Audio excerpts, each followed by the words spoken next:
The 2024 Australian Open has provided some great tennis here early on in the opening 2 rounds of the women's side of the tournament. It's been awfully fun watching the way how things have been playing out. A lot of great matches. And that's why today's video is going to be so hard to do, as today I'm doing the good, the bad, and the ugly through the opening 2 rounds of the Australian Open on the women's side of things. Let's get started with the good. And I got to go with Aryna Sabalenka, the world number 2, last year's defending champion. And she looks great in her title defense here. She's looked absolutely phenomenal. And I really like the draw she has too as well. I expect her to be right in the mix of things here towards the end of the tournament.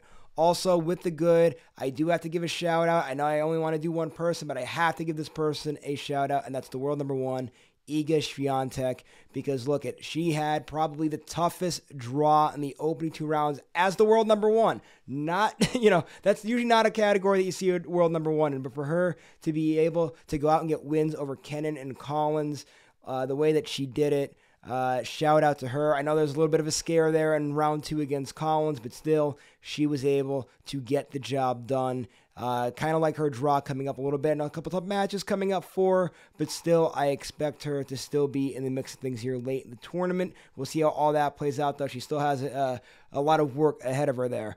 Now, for the bad, Elena Rybakina, right? Listen, we all expected her to be in things towards the end here. She's last year's runner-up. Really shocking to see her exit in the second round, but I mean, that was a phenomenal match.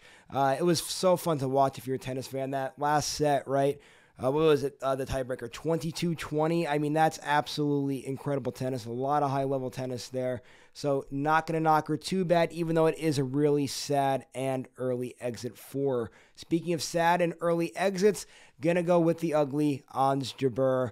I mean, she's been somebody who's been so consistent throughout the last 2 years on the tour. I know she kind of stumbled a little bit after the Wimbledon tournament last year in 2023, but still, I don't think anybody had it circled on their bingo cards to have her out so early in this tournament. That's a little bit of a sign of concern. Now, last year, she left early last year. She went on to do great things in the Wimbledon tournament, so still a lot of time left to be had here in this tennis season, but still, little bit, you have to err on the side of caution there when you're looking at Ons Jabeur, because that is an early exit and something that I don't think a lot of people thought would happen here in this tournament.